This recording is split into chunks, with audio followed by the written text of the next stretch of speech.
Welcome to TTP, Turnbuckle Talk Podcast. You're listening to Kieran Cooper and John Dugan. This podcast is sponsored by Dirty Blondes.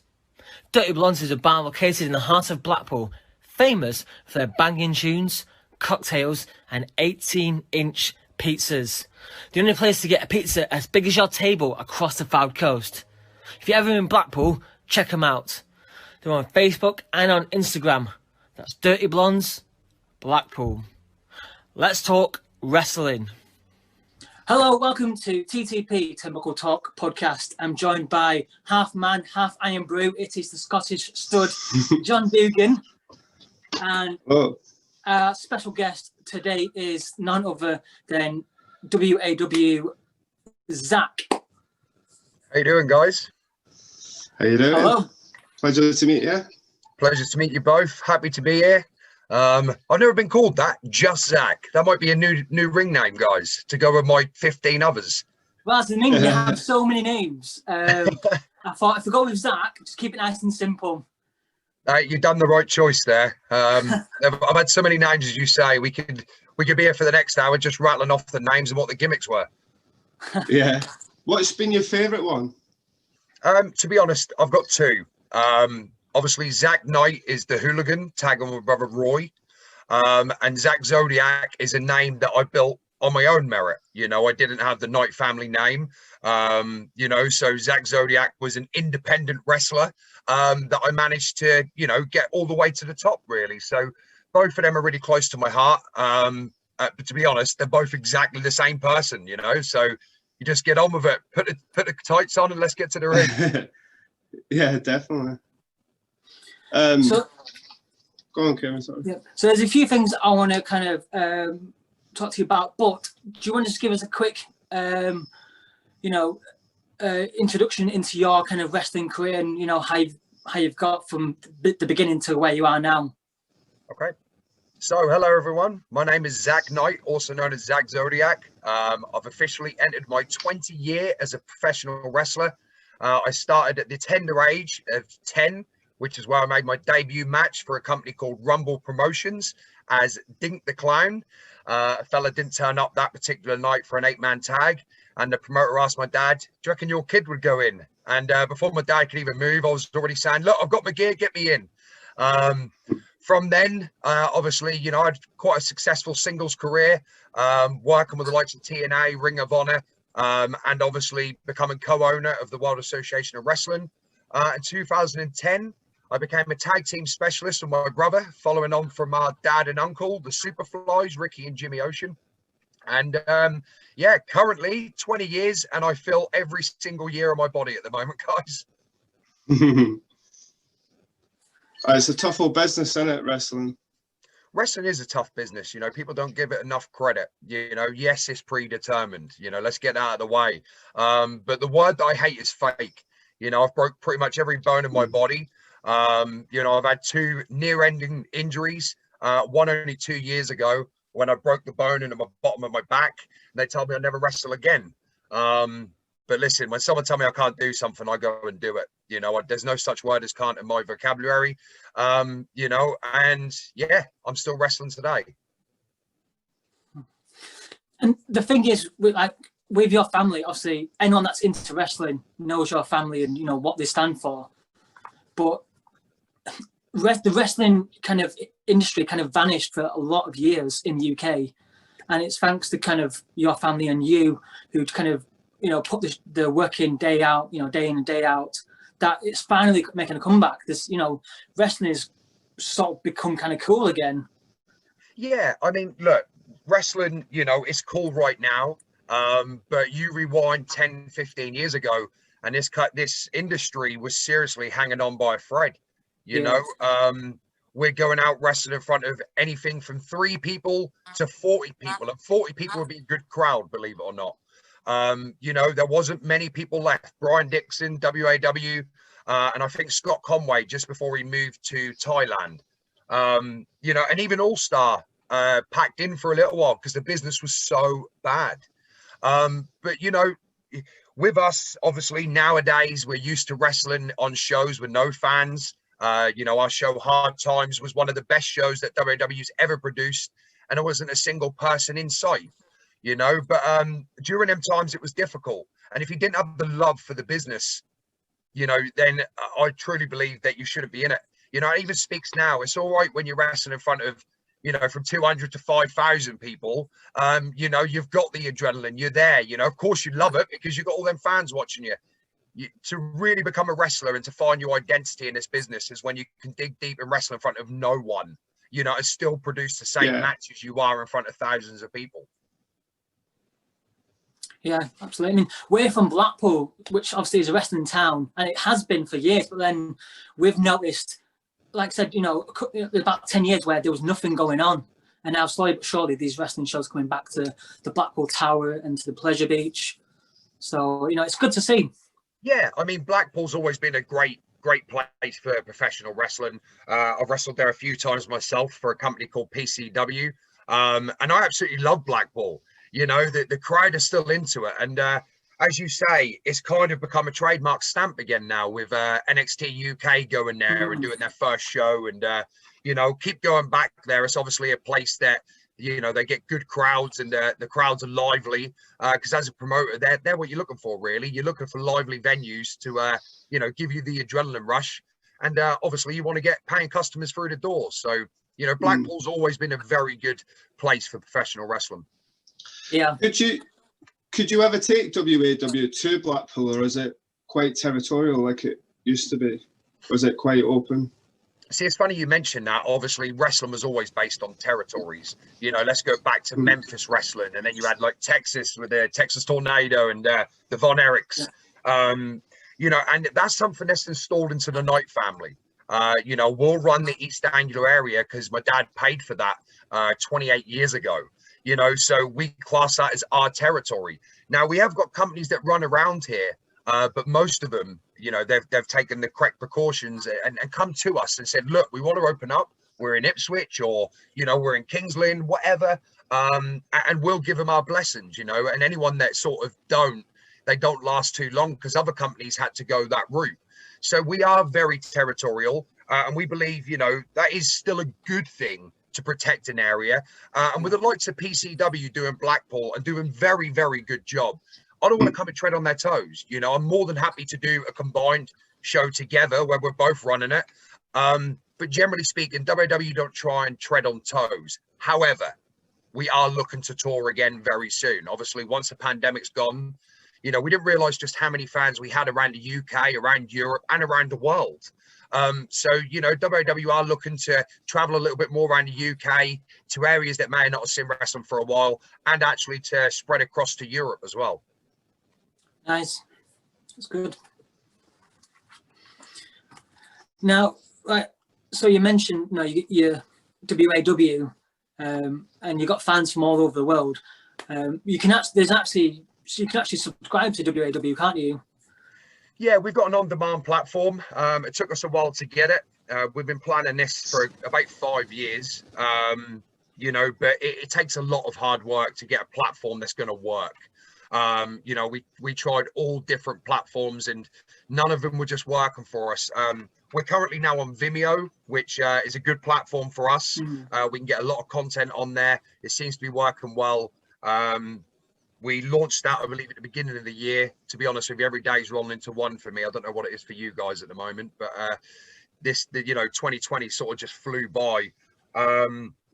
So yeah, they can go onto our on demand. It's WW on demand. If they go onto Vimeo, they can go on there. That's just £6 a month. There's 100 shows on there, about 350 hours of content, including shoot interviews from all the family, which I highly recommend all of them, especially Roy's. I've subscribed to it and I've watched a few things on it. It was quite, I'm amazed by how, not disrespectfully, but how good it actually is. Okay. Like I watched your latest one at Christmas. Yep. And the production on that just is like, it's like something you would see on TV. Thank you. Do you ever get offers from TV to sort of run your shows and it'd be shown on TV? We've got many TV companies interested around the world. but not in the UK, which is what we want. You know, we've come close many a times. We've actually paid some channels just to get our production on there so people can see what you've seen, John. And that is, we have got a very good production. You know, our editing team is the finest. They've been with us 10 years, you know, and they've learned their craft over the years.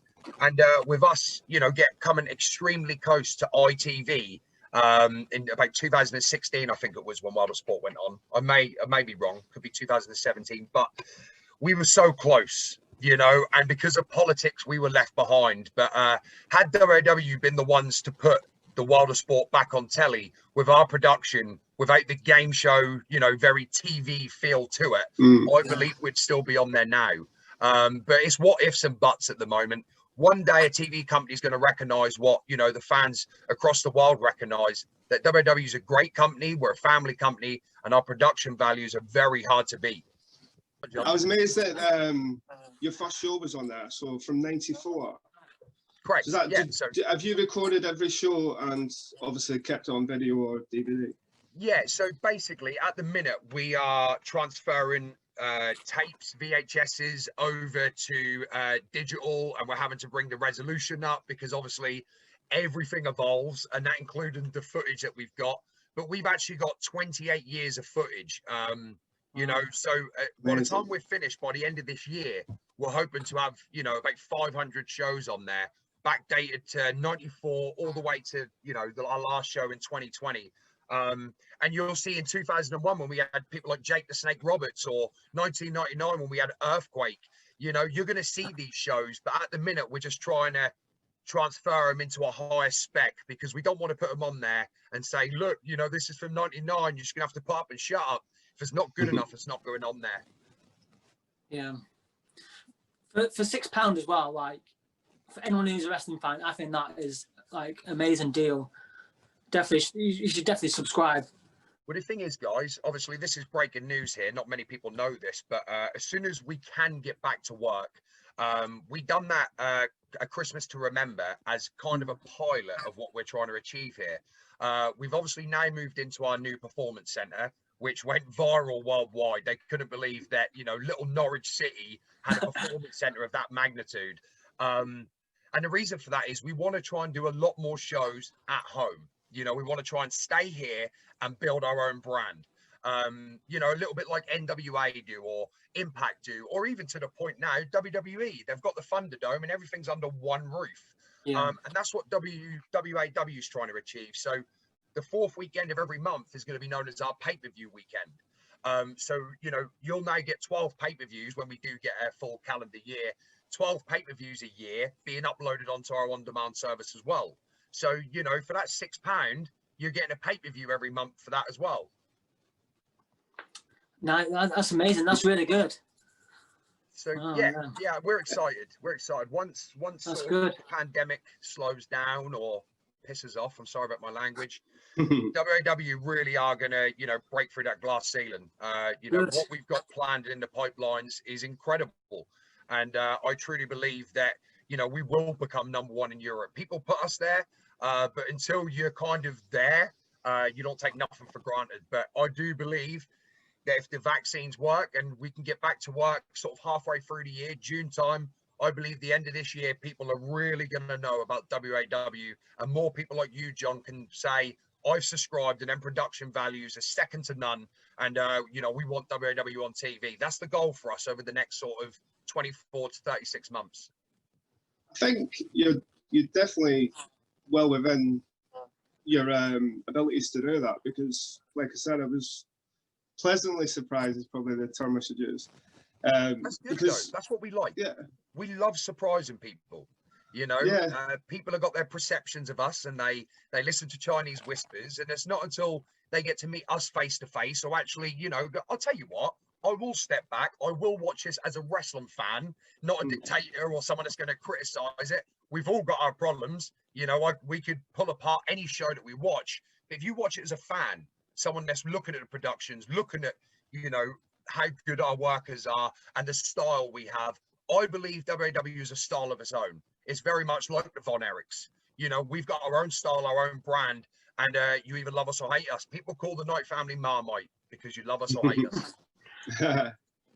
Well, I definitely love yours. The wrestling on it is really good, and I think British wrestling is just totally different from what people are used to, because it can be quite, it's hard to describe. It's kind of like, it's quite hard hitting, and you get what's going on straight away. You don't have to be explained to what's happening while they're wrestling. You can understand the characters right away. And I feel that the Christmas show that I watched, I got that straight away. I knew what was going on, even though it was like probably the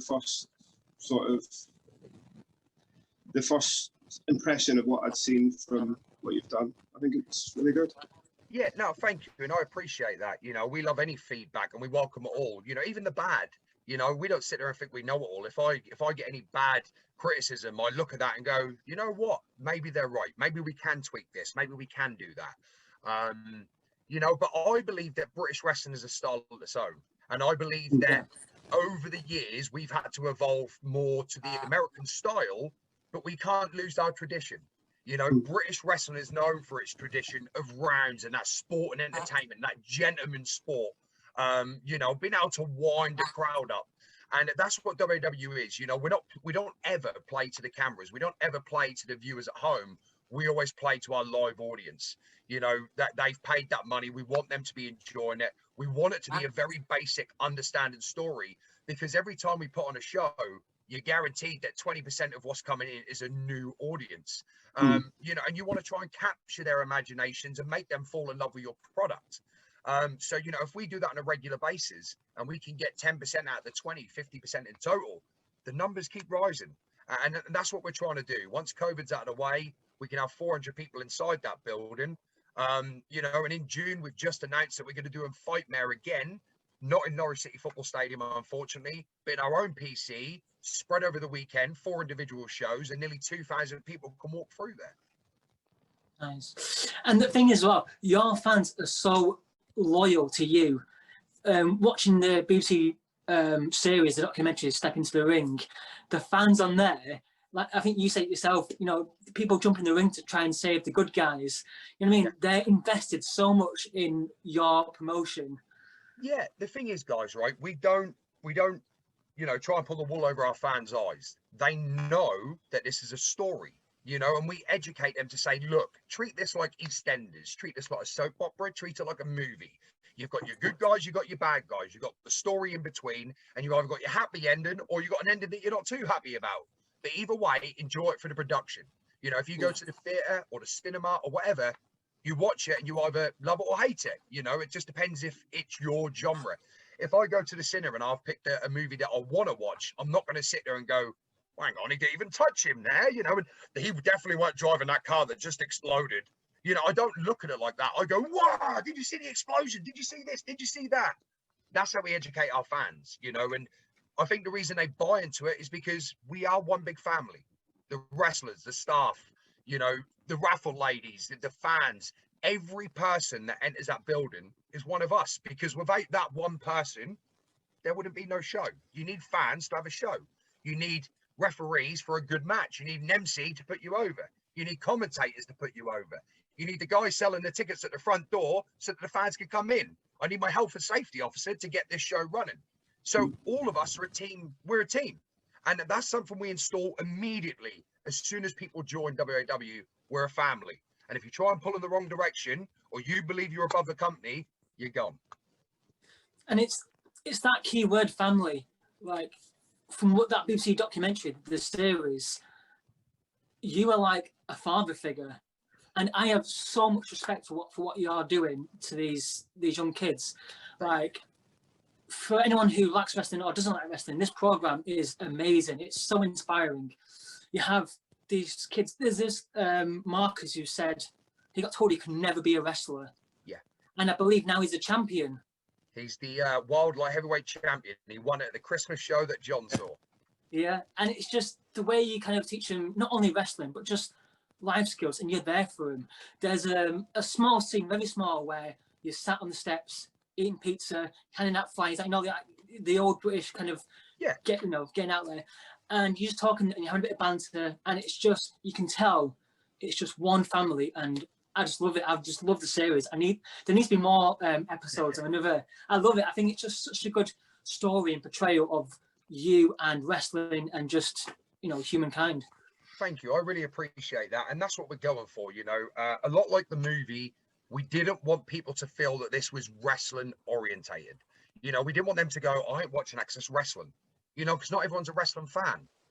But, you know, if you can watch that and see past the wrestling, that's just the glue that holds us all together. You know, that's all of our common interest. Reality here is, you know, to inspire people, to prove to people that nothing can hold you back. If you've got a dream and you work hard, it's achievable. And that's anything. You know, right now I'm reading Tyson Fury's book, and man, that man is inspirational. You know, I sit there and I read his book. Not everyone's going to agree, but, you know, just some of his philosophies and the way that he looks at life, we think the same way, you know. And people like Marcus, as you say, I work with Marcus every Tuesday. I met Marcus 7 years ago. I've been working with him the last 6. When I met Marcus, he couldn't, you know, buy anything in the shop because he didn't know how to count money or know what change he's getting. He didn't know how to withdraw money from a bank. He didn't know the time. He couldn't do anything himself. But right now he goes to the gym, not right now because of the pandemic, but when the gyms are open, he gets on a bus, he goes himself, he uses his own card to get in, he buys his own lunch afterwards and knows how to use his card or count the correct money or whatever. You know, and he's now becoming an independent. He's a man, you know. That one thing they didn't show is Marcus is currently doing his driving lessons. Is he? So, wow. You know, and he's incredible. He's an incredible driver. I feel safe with him, you know. But all of them are inspirational. Look at Slick Sam. You know, the problem is people will judge a book by a cover. They'll look at someone and go, well, what are they going to do? You know, as men sat here, you know, if you've ever been in a fight, which my last one was in school, I remember looking at someone going, yeah, I could beat him up just by looking at him. You know, so I'm judging a book by its cover. You know, for all I know, the smallest person in that class could whoop my ass. You know, but people are too quick to judge in this world. And that's what it was about. Sam, Pocket, Imogen, Marcus, James, who's blind. All 5 of them showed the world it doesn't matter what your disability is or what issues you have in life. If you work hard enough, you can achieve anything. Yeah, I mean, if you haven't seen the series, it's still on BBC iPlayer, BBC Three, and it's a fantastic watch. Like I said, with James, who's blind, you managed to get him on the top ropes, which is what, 9 feet? About that, yeah. Yep. And he jumps off and does a frog splash.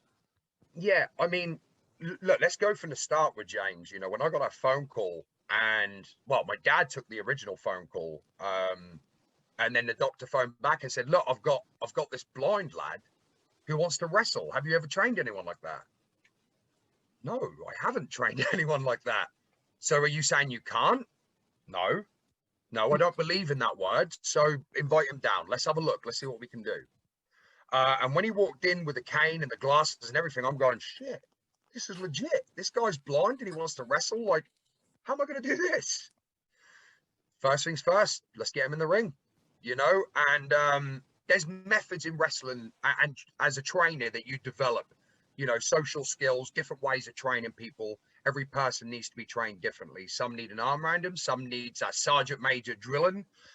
Some need just a little bit more guidance. Some need to be broken down. You get what I'm trying to say here.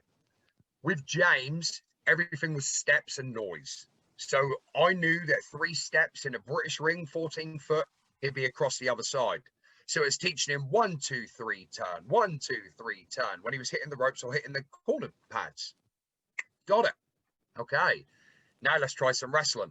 Locking up. So I'd stamp my foot as I was about to lock up and he'd know that's the signal that my arms are out.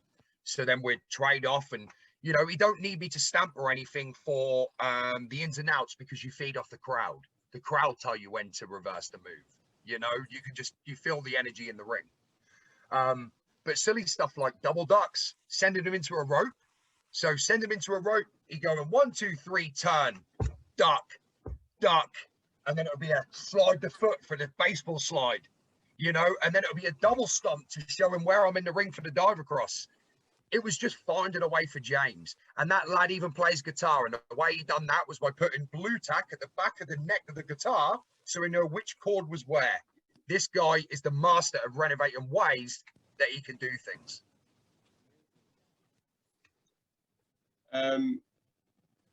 Yeah.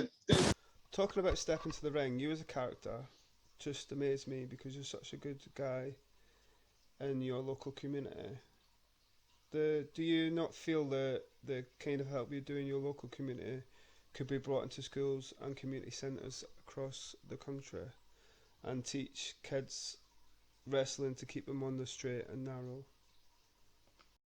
It's funny you say that. I've actually got an award along with my mum and dad.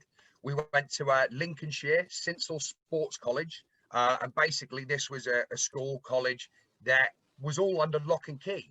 You know, if they went to the toilet, they'd have to unlock the door to take them to the toilet. These were naughty boys and girls that during school hours would be sort of locked away. So we took it to them. And there was one lad in particular named Jack, and he was 15, and his father passed away. He was already drinking and on drugs, and this boy had an attitude. He had no thoughts of squaring up to me, and I'm 6'3", and back then I was a big lad, 18, 19 stone. And he had no problem facing up to me. So my method for him was, okay, while all your buddies are in the ring, jumping on a crash mat and having fun, you're going to sit and watch. And that's exactly what I made him do for 10 minutes at the start of the lesson. And afterwards, he's like, excuse me, sir. And the teachers were all looking like, hang on a minute. He's never called anyone, sir. He's never raised his hand. He's never said, excuse me. So I went over there and I said, are you ready to join in now, mate? Yes, I am. I said, is there something you need to say to me? I'm sorry, sir. Okay, let's go. Let's have some fun. And then that lad actually comes to me 2 years later for work experience. And he stayed with us for a week and learned about the business for work experience.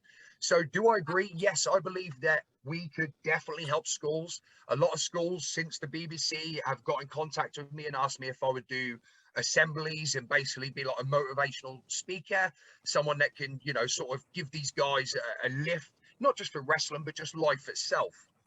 You know yourselves, lads, at 15, when a teacher saying, well, you've got to decide what you want to be right now. You can't fucking decide then. I'm sorry, I swore again. You can't decide then. It takes time. You've got to find yourself first. But yes, I would love that. And I was voted for the Unsung Hero Award in the BBC Sports Personality this year. And I was a runner-up, not a runner-up, I was shortlisted, which means I would have been in the top 10. Unfortunately, that award didn't come, but the fact that I was there and I blew up my social medias, of course I did, more people are seeing that. And that's all I'm trying to do right now, guys, is build a brand that I can take around the world and help people. There needs to be more people that want to give back to others instead of thinking about themselves. I agree. I think with your documentaries you've been in, obviously there's Stepping to the Ring and then Fighting with My Family, the kind of first one where I've seen you in. Yeah. I feel like it's usually with them sort of documentaries, it's never what's the word? Like it's never it never always shows the people in a good light. But I think with that one, it showed you in a tremendous light and all the good that you did for the community. Were you worried about doing that in case it went the other way? Yes. Did you approach them or did they approach you? No, so the BBC, there's a gentleman in Norwich that works for BBC Radio Norfolk named Rob Butler. He actually works for Norwich City as well. Anyway, Rob is a wrestling buff. And my brother's known Rob for a long time, and he introduced me, and we got Rob into refereeing for the company. After the movie had dropped, Rob come up to me and said, look, I'm going to go to BBC and I'm going to pitch this idea about following you and showing people what you do. And I was a bit like, nah, I don't want that. I don't want it. And he's like, no, seriously, dude, people need to see what you do. We need to get the word out there. And I said, no, I'm happy doing what I'm doing, Anyway, cut long story short, he done it and the producer loved it. And they called me into the BBC forum. We had a chat and we went for it. But getting back to your point, in the back of my head, I'm always worried, I've had my battles with depression. I'm diagnosed bipolar, and my anxiety's through the roof quite a lot. So much so that social media posts, I'll start writing and then I'll delete them. I'll delete it because I'm worried about what people think all the time, you know. And I believe that's because from a young kid, I have always had a camera in my face. I've always been under the microscope, you know. We've had 19 documentaries. We've had a movie. We've been on God knows how many chat shows, you know. So my whole life is been out there for people to see, and I'm used to them being judgmental and getting trolls.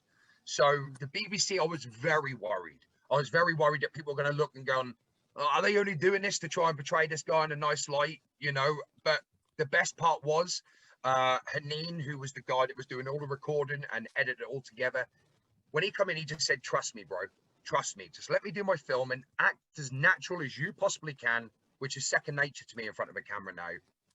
And he said, I'll just follow you. And what we'll get, we'll get. He said, and, you know, I'll let you look at it before it go out. And if there's anything you don't want, we'll get rid of. When he sent it to me and I watched all 4 episodes, I just sat there and cried and went, it's a go. And I couldn't believe it. You know, the movie and the BBC series, both of them were like an out-of-body experience. It's kind of like you're watching yourself through your eyes, but it's like someone else's eyes. Does that make sense to you guys? Yeah. So it's like I've stepped out of my life and I'm now watching what I do. And I think sometimes even I forget what I do and how it helps people. You know, I just think, oh, it's just me. It's my job. It's what I do. I'm fortunate to have an amazing job. But the movie and the series really did and has and forever will keep me at that level pegging of, you know, getting over that mental health, keep helping people. You know, and just really, I found myself just off the back of them 2 things. With the movie, first off, the movie's amazing. Again, it shows how good your family is and all the aspects of that. Well, how much input did you have in that? Did the guy playing you come and meet you? Did he try and get the gist of what you're about? To be honest, they were great. Let's go from the beginning. You all know about The Rock and how he watched it, right? That's been said on TV a lot of times. Yeah. Anyway, Stephen Merchant was the one that contacted my family after that, saying, look, I want to come down. I want to meet you all. You know, we've seen the documentary, but I want to know you. So we come, and as we always do, we ordered a Chinese, which is in the movie. We sat down, and my dad, Stephen Merchant, said to my dad, right, tell me something about you. Right, my name's Ricky Knight, and I done 8 years in prison before I was 25. And Stephen looked at him and went, for what? He went, mainly violence. And straight away, Stephen wrote that. And everything that we said, he had the notepad. He's going, yeah, right. Oh, really? What? Oh, my God. Right, I'm writing that. And you can see his eyes lighting up, you know? Anyway, fast forward 2 years, and we're on set. The first day we come down, we bought our wrestling ring to train Florence and Jack Loudon for us to meet them. First time I met Jack, I looked at him and went, this guy's playing me. You know, at that time, lads, I don't know if when you would have seen the movie, I had a little cameo in it. I was 21 stone and I was in the peak of my depression. I was bad. So I met Jack and I was like, look, this guy is 6 foot and 13 stone. I'm 6'3" and 21 stone. Like, there's a cock up here. But guys, they couldn't have picked anyone better. And as soon as I see Jack on screen for the first time, I was blown away. That lad studied me. He texted me in a voice note. How would you say this? So I did. How would you act in this scenario? I'd tell him, you know, and his method acting was fantastic. He was superb. So was Florence, Nick, Lena, all of them invested into the character. All of them wanted to speak to us and asked us about, you know, different ways that, you know, we'd handle that situation or say in this situation. But cut a long story short, we had a lot of involvement in the movie. You know, there was parts of the movies that my mum and dad said, look, I want Roy involved more, you know, so boom, done. One of the parts we said, look, we want Norwich to be shown in this movie. We're proud of where we're from. You know, we want to put Norwich on the map. So that they filmed a lot in Norwich. You know, they were very accommodating, and my family can be hard sometimes, especially when you got a lot of us and we're all going, no, you will do this. Yeah. That's where the reputation come from, because all of us are just, we're so together that if we feel that one of us has got a point, we're backing it up. With your cameo in it, I watched it again because I knew I was going to be talking to you. I've watched it a dozen times, but for the first time I noticed your cameo near the end of the film. How did that come about? Did you ask for it, or did they say, "Look, we've got this small part. Do you want to play it?" And how weird was it? How weird was it talking to somebody that's playing you? That was weird. You know, even watching that back, you know, you're kind of thinking, so Zach's talking to Zach. You know, this is weird. I'm telling myself to piss off, dickhead. You know, it was weird. But to be honest with you, Stephen Merchant said from the get-go, and just quickly, Stephen Merchant is an absolute legend. That man came into our lives and he see what no one else saw in me.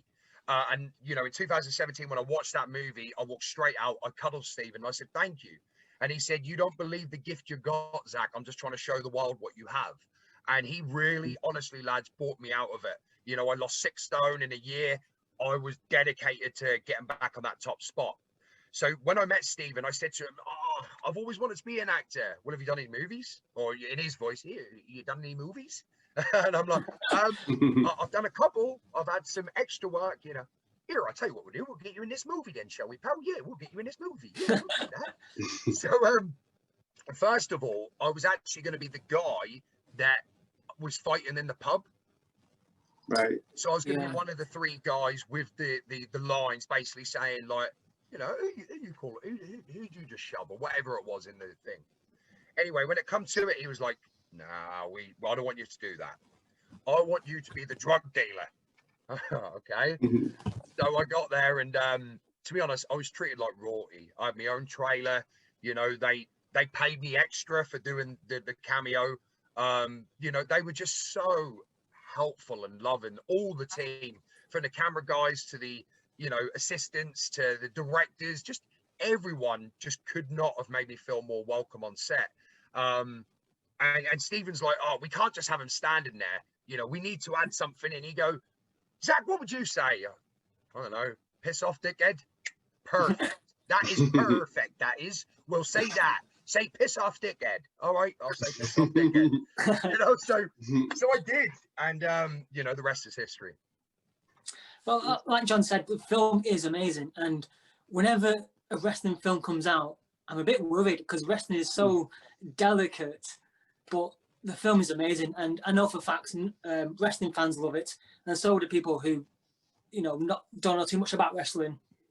Yeah, no, thank you. I appreciate that, guys. Like I said, I like all feedback, good and bad. Obviously, the good make you feel good, but I appreciate that. And, you know, I'm one of the people that's hoping for a second movie or a second series of the BBC.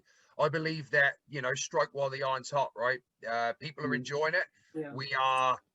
We're getting wrestling on screen, you know, and for all the wrestling fans, that's good that we're getting casual people to look at wrestling, and they might look at it in a different light and say, hang on, this is different, you know, this is something that we might actually take our kids or our grandchildren to go and watch now.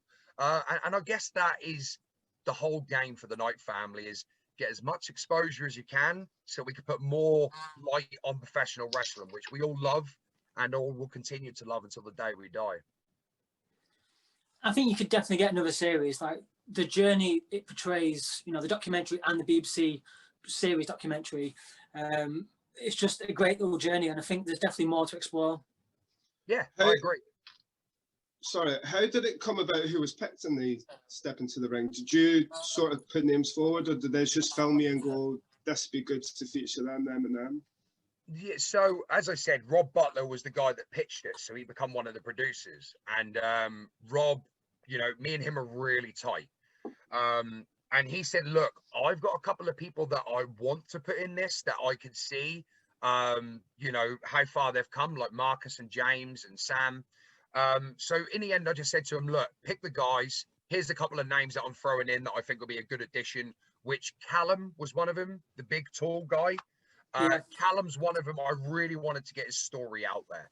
You know, when Callum came to WW 11 years ago, you know, he hadn't told anyone that he was gay. He was very insecure, very shy, didn't really know who Callum was. And the transformation in that lad is phenomenal. He's gay and proud now, is what he says, and he's out there and he's told his family, he's told his loved ones, and he embraced it. He's 6'4", 20+ stone, and he's happy in his skin now. And that's the story I wanted out there, and I'm glad that they added it to it. But everything else, I just went with the flow.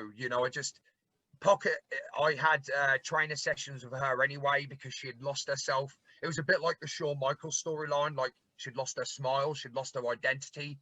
Mental health had really dragged her down. That when she was in the ring, she was just Claire. She weren't Violet anymore. And my job was to, get her to be Violet again. Because when she's Violet, mental health don't come into play. She could take on anyone. She's that pocket rocket. So that was my job. She's just such a lovable character, isn't she? Yeah, and she's had it rough, guys. They all have. But everyone do. Let's not just say them guys. Everyone in life has got a story to tell.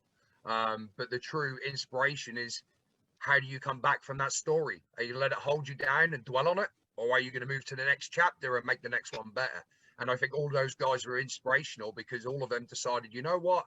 These are the cards that have been dealt. Let's fucking make the best of it. I'm so sorry. I swore again. Honestly, we're not PG here. Oh, good. Yeah, you're all good. So let's just talk briefly about wrestling now, WWE. You're a Royal Rumble winner. Yes. What are your thoughts on the Royal Rumble coming up in the WWE? To be honest with you guys, there's 3 pay-per-views I watch every year: Royal Rumble, SummerSlam, WrestleMania. They're the 3 that I will talk to my mates and go, are we watching this? I love it. Royal Rumble is probably my favorite pay-per-view of the year.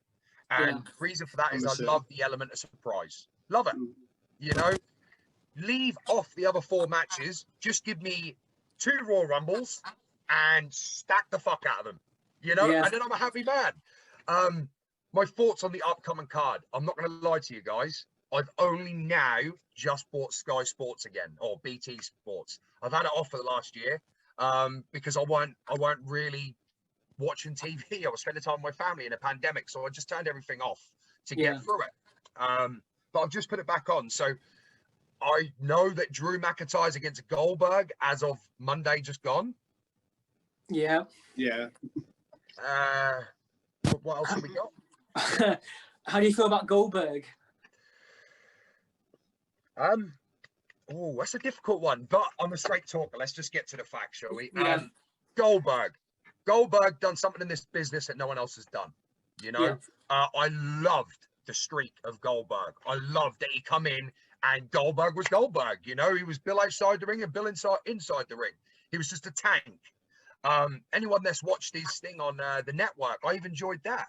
But I believe there comes a point. There really does come a point where you can't drag a man out and put him straight back in the main event. And the reason I say that is I look at it from a worker's perspective, okay? Yes, he's star power, and yes, he's still good for them 5-minute matches where, he's hitting the jackhammer and the spear. And like I said, Goldberg will forever be a legend in professional wrestling. But why give that spot to someone that's had the spot? Why can't they elevate the next person? Give, I don't know, Big E a chance. Give Keith Lee another chance. They had a killer match on Raw that people enjoyed. Why not put them in the Raw Rumble match together? I just believe that you've got to use the product that's in front of you. And there's a lot of potential stars there that ain't getting their chance. So for me, fair enough that I believe they're using the name value, and this is good for Drew, who's a buddy of mine. He gets to work Goldberg as another tick off the list. But at the same time, that man's carried the company for the last year. Why not let him do Orton's job and elevate the next person? Yeah. I totally agree. I was a big WCW fan who used to really like Goldberg. Pretty much what you said. I don't see why he's still main eventing and being in that spot. There's a magnitude of talent that can fill that spot and elevate themselves even more. Well, that's it. I mean, I'm not being funny. If they signed Goldberg, and say he went on he done about 2 months in the Thunderdome, knocking off all these guys, and then you've got someone on SmackDown that's doing the same thing, and then it amalgamates to them two performing. That's different. Yeah. Because he's been there putting the work in like everyone else. And this probably sounds like a nasty thing to say, but you know, I don't believe that you should be able to just come in and go into the top spot. I don't believe in that. You know, when you've got lads and ladies that are working every single week, every week, to try and get that position, and then someone, you know, with a lot of credibility and did help the business transform, I just don't believe that they should be given that top spot unless it's a good storyline. There's no storyline to this at the moment. He's come out, he's challenged Drew. They've now got 3 weeks or so to get that over on TV.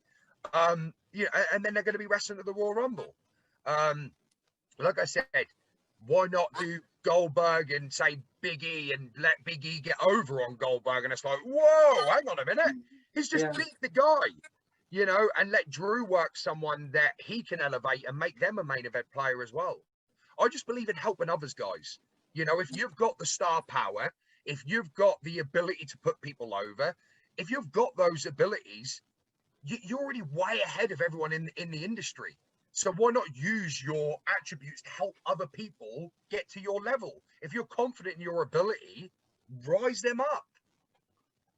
Totally agree.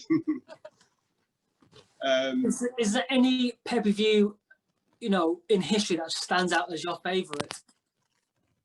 I mean, is it like a moment in wrestling where you just go back to it every time? To be honest with you, there's lots of moments. You know, I love professional wrestling, and 9 out of 10, I go to sleep watching the network and reliving them moments. You know, I think for me, there's 2 matches that just really stand out that I mark out for. That is WrestleMania 25, Taker and Shawn. I believe any wrestling fan must have that match up there. You know, both of them really, but 25 was just unbelievable. Shawn's my ultimate hero. You know, I believe that he is pound for pound the best wrestler to ever grace this industry. At one point you were called Mini Michaels. Is that because of Shawn Michaels? I was Mini Michaels because of Shawn Michaels. You know, I was 9 years old with the long hair, the hearts on the tights. I wanted to be Shawn, but you know, you can't be someone else. You've got to be the first you, and that's cliche, it's just in a movie, but it's true. And the other one, so my wrestlers are Shawn Michaels, Kurt Angle, Eddie Guerrero, The Rock, and Hulk Hogan. They're my 5. You know, that's my Mount Rushmore, if I can add one more. Yeah. So the next one for me was WrestleMania 18, The Rock and Hogan. And the reason I like that match so much is these lads done about 6 minutes without even touching. And every fan was happy. Not one of them was sitting there going, get on with it. Are you going to fight? Do a backflip. Oh, come on. They're all sitting there going, fuck. Whoa. This is The Rock and Hulk Hogan. This is the Immortal versus the People's Champ. This is 80s versus 90s, 2000s. Like, mind blown. This match shouldn't have happened.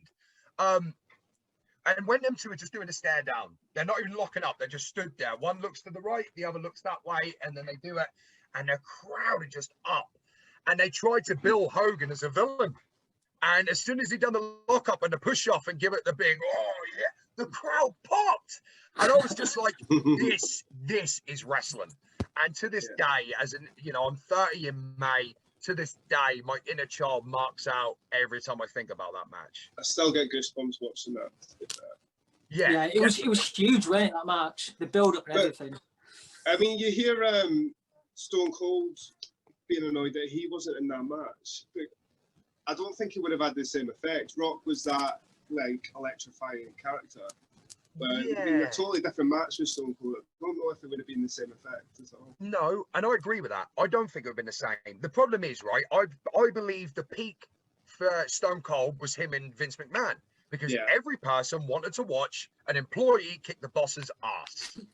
So, in my opinion, that match is as great as The Rock and Hogan, and had that same feel, because you had a year feud which finished with Austin beating the shit out of Vince, you know, and every person wished they could have done that. But if you would have put Steve Austin with Hulk Hogan, even back then at WrestleMania 18, which was 20 odd years ago, so it'd have been nearly 50, say, you'd be like, oh, hang on a minute, Stone Cold's going to beat the shit out of this dude.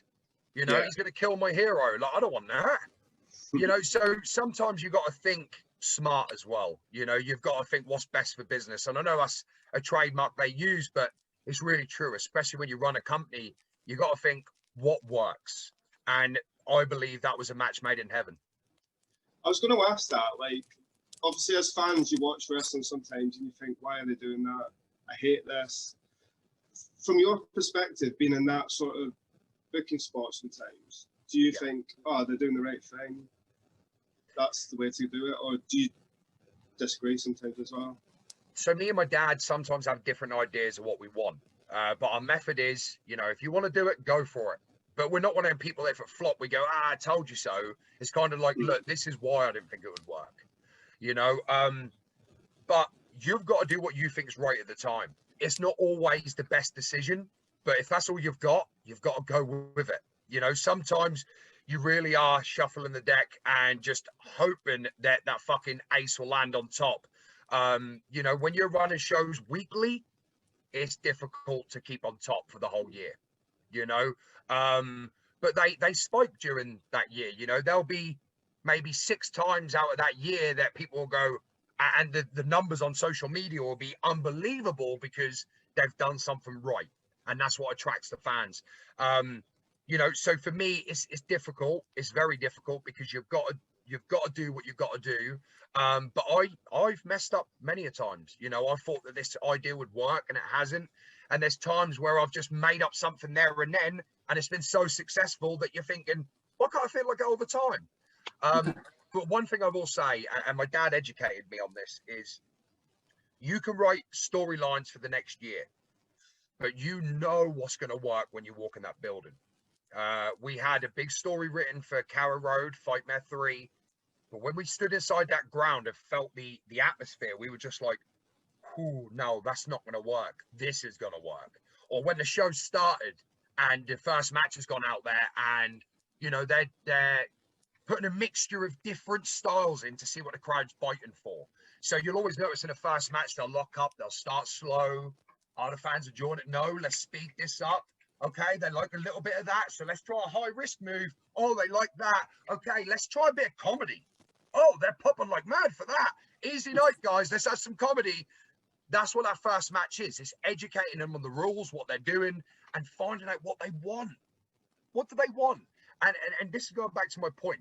I might have a storyline written for that show, but if match 1, they're all popping for brawling or strong style or flying, and my show is running down a different path, you've got to think on your feet. You ever change an outcome during a match? Yes, many a times. So I remember I was meant to be, we'd done a big storyline for 3 years. Well, actually, it was longer than that. 3 years consistently, but on and off, it was about 10 years of me winning the WWE World title. I remember being in a match and I was against Doug Williams and I was meant to be going over for the world title after my 5th time of trying. We sold out at our venue of 900 people. You had Let's Go Zach t-shirts. I had all my kids' class there. I mean, like, it was revved up. And if I'd have gone over, the place would have exploded. And I come out and the fans, the atmosphere, you could have cut the attention with a knife. And I remember just being in the ring thinking, I shouldn't be winning this. Let's not send these home happy. Let's make these come back again. You know, so literally Doug's done it and I was like, finish me off. And he finished me and then Dad comes to the ring and he's like, good call. We'll do this again in a couple of months, you know, blah, blah. So we're in the ring. Then all of a sudden I just said to Dad, give me the mic. And I cut a big emotional speech about, look, this is now my 6th time of trying. You know, I'm not like the rest of my family. My sister's a world champion. My dad's been a world champion. My brother, my mother, you know, my other sister, they've all been world champions. I'm the failure of the family. So therefore, I need to do what's right for me. And I officially retired from professional wrestling. There wasn't a dryer in the house. You know, we've got hundreds of people crying, no, please don't go. We had a Rumble as the main event after the world title fight. And for 45 minutes in the Rumble, all you heard is, we want Zach. We want Zach. I didn't go to the ring. All I done was done a big speech a couple of weeks later on social media and went, maybe I've got one more fight in me. Boom, sold out again. Nice. Let's just switch the conversation over to Twitch, because otherwise I could talk about wrestling all night. How do you feel about WWE kind of banning superstars from using Twitch? Because I know you're quite active on Twitch, aren't you?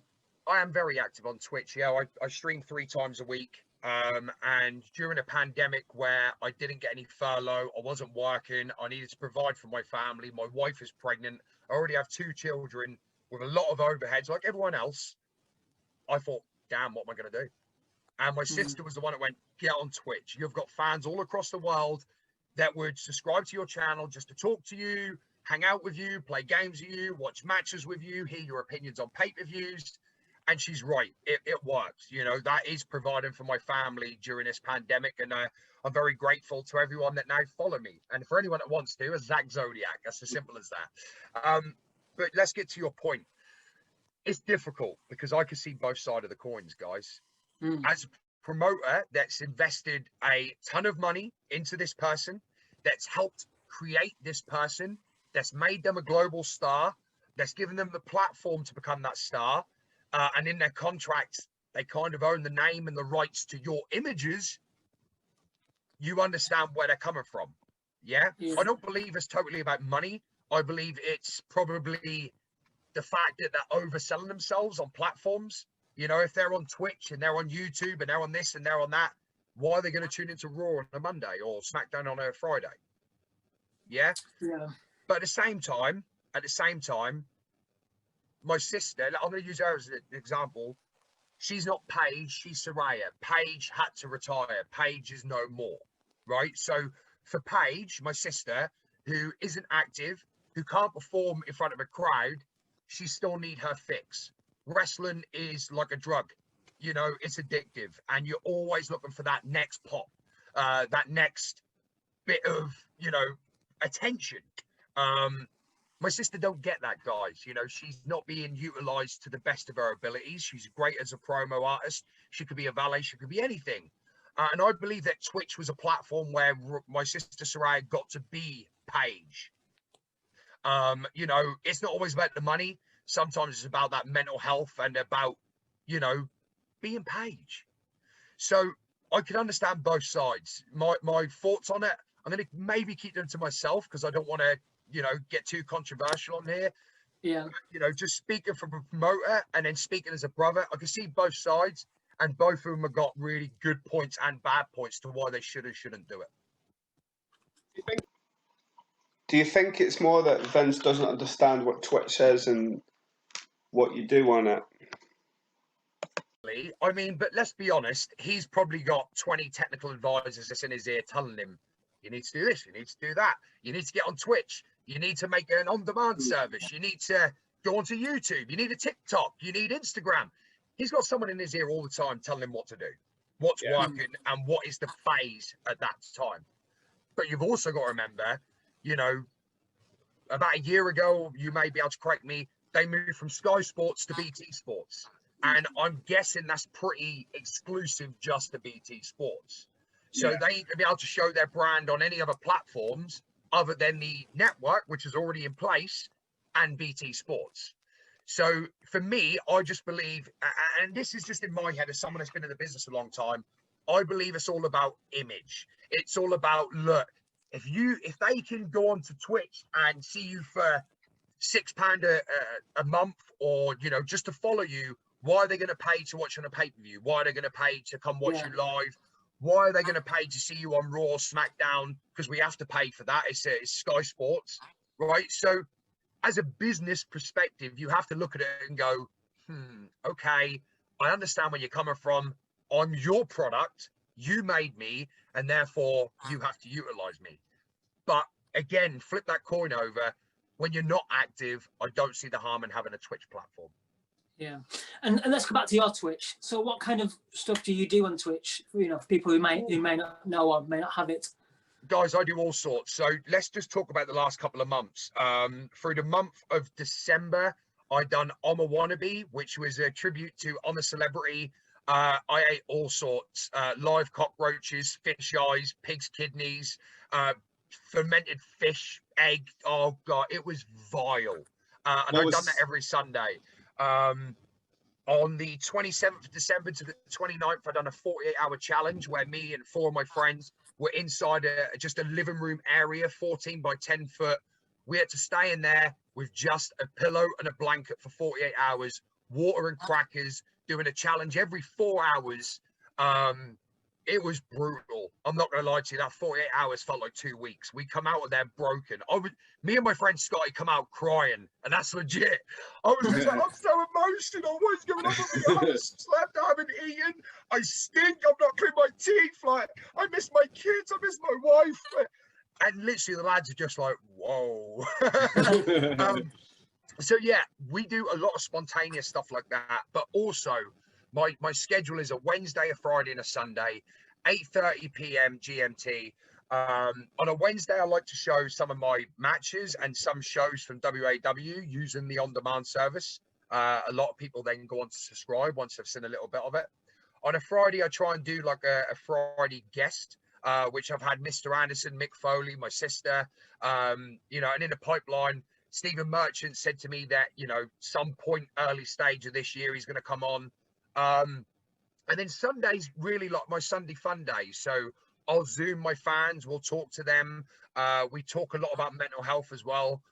So anyone that's struggling, I've got a Discord, and I believe, and I've been there, when you're trying to phone wellbeing or phone these numbers, you're waiting 4 to 6 weeks.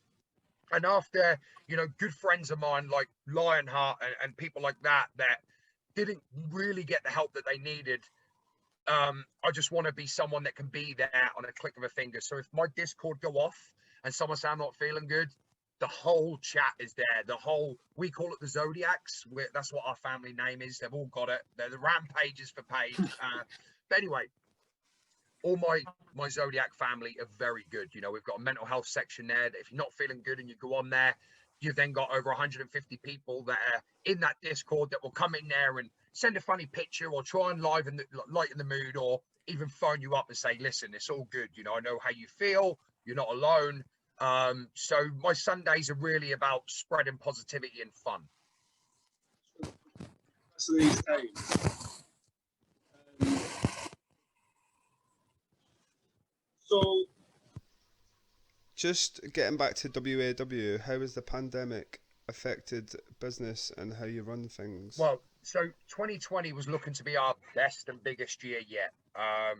We were looking for a turnover of up to 500,000, and that's obviously the turnover. That's not profit, but that's revenue that we could expected in to come through the company. We had Fightmare 4 lined up. We had 2 wrestling weekenders working with Ponton's holiday camps.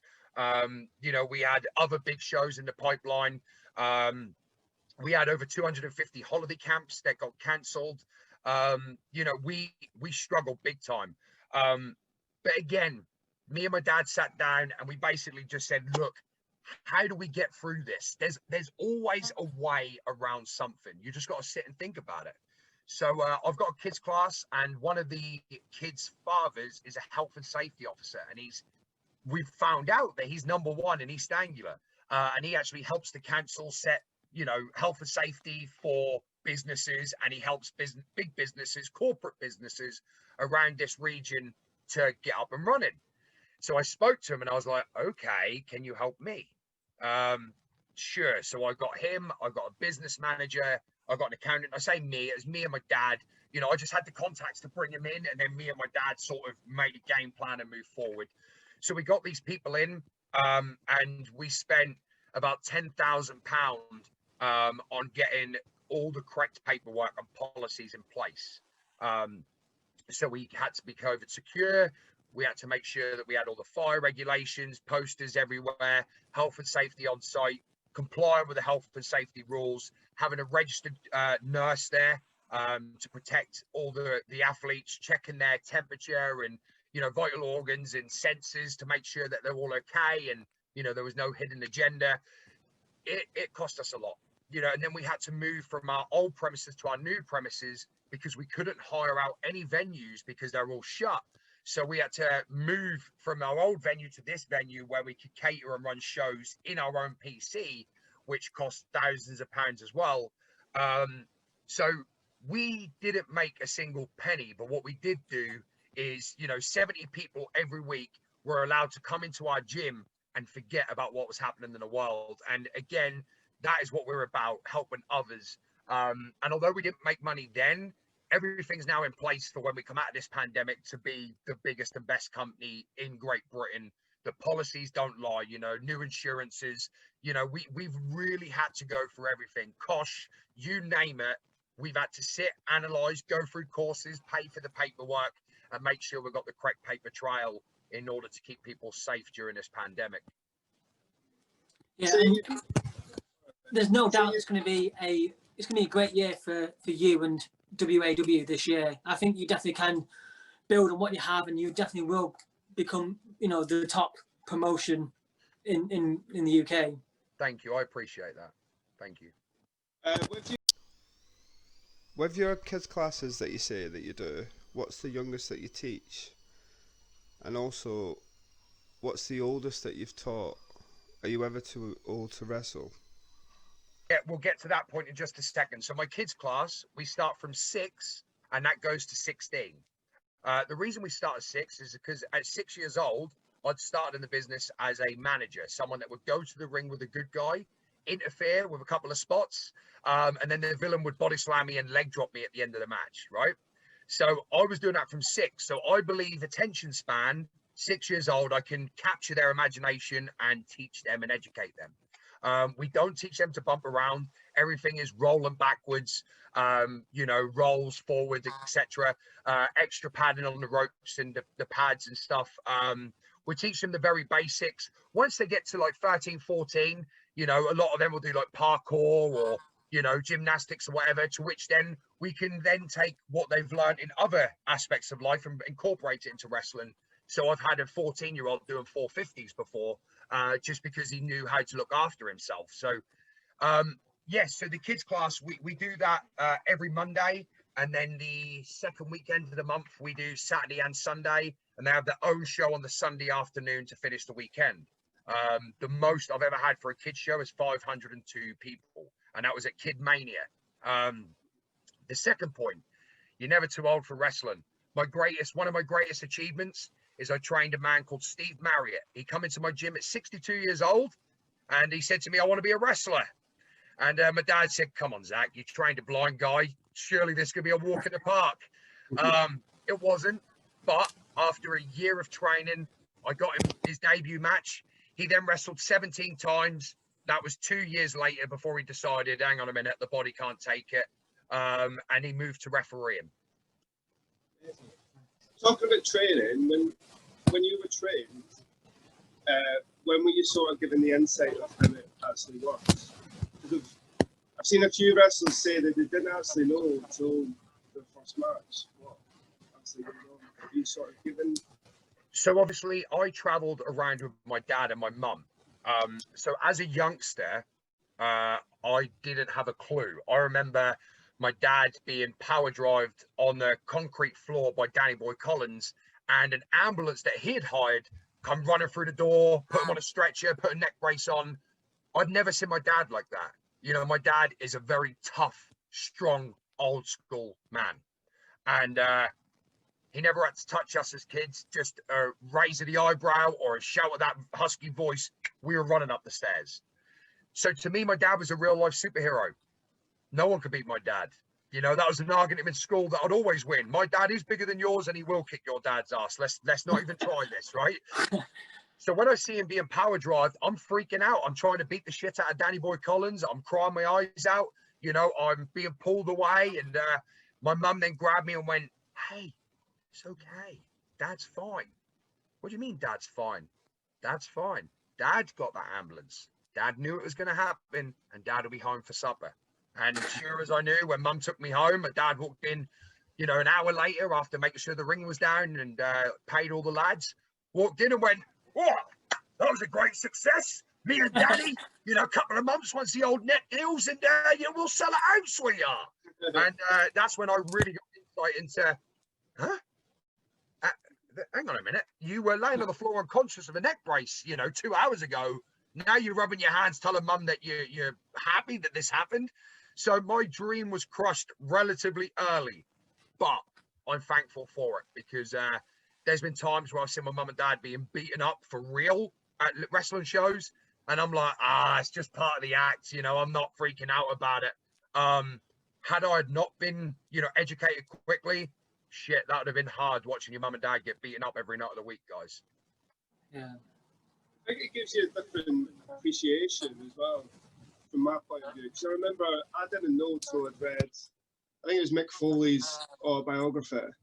And I didn't have any idea till he'd wrote it in his book, and I was just like mind blown. Like, yeah. Mick is an amazing man. I've had the pleasure of traveling with Mick, working with Mick, hiring Mick and being Mick's boss. I've had the luxury of all of it, and what a man he is. But for me, I think the days are gone where you try and hide what this business is. We need to now embrace that it's a performing arts and entertainment, a soap opera, and you've got to enjoy it for what it is. Are we athletic? Yes, we are. Do we need to stay fit? 100%. A millimeter out and we've got broken bones. It's as simple as that. Everything we do, we are trained athletes, and you really do need to toughen up your body, educate yourself on what you're doing, and stick to your ability. Because, if you're trying to do something that you see AJ Styles do, you're trying that a year, 2, 3 years in, you're not going to do it. So my biggest thing to people now is, yes, it's choreographed. Yes, it's staged. Is it fake? No, it's not. And that's one thing that to this day and forever will grind my gears is when people say it's fake or it's ketchup for blood, because I got the Mars bars to prove it in my hairline that I do not put ketchup on. I put a bloody blade. Now shut up. I always say you wouldn't go and see a magician and shout out, "That's not real magic." I think you just need to turn your mind off and enjoy the wrestling. It's funny you say that, because my dad always says we are magicians, we're illusionists. We want people to leave there going, how the bloody hell did they, run around that ring for 20 minutes, do the backflip, landed on their head, managed to kick out. I just don't get it. And that's the mindset I think you should have. When anyone watching wrestling, I always say to people, just channel your inner child. Where's your imagination gone? Why can't you just sit there and enjoy something for what it is? Leave the adult at the front door when you come in that's hypocritical and down on the world and, can't enjoy things anymore. Bring the kid in, let them enjoy it and embrace it, because what we do is amazing. It's an art form, and if you do let your mind just go blank and actually try and keep up with the storyline, I guarantee you'll be off your seat calling the baddie a bastard. You said that you worked with Mick Foley there. What other superstars have you worked with, and who was your favourite? I've worked with many guys. Just to rattle some off: Mick Foley, Jack Swagger, $1 Million Man, Rey Mysterio. There's loads. Earthquake, Yokozuna, Fatu, Greg the Hammer Valentine, Barbarian, Bushwhackers. I believe you've had a lot of wrestlers just come to your house just as you was growing up. Yeah, I mean, we had American wrestlers phone my mum and dad like, hey, we're in the area and, we've heard that we've got to meet you. You're wrestling royalty. And, you have Jake the Snake Roberts walk in your house, sit down and go, hey, guys, I'll buy Chinese tonight. Okay, you buy the Chinese, buddy.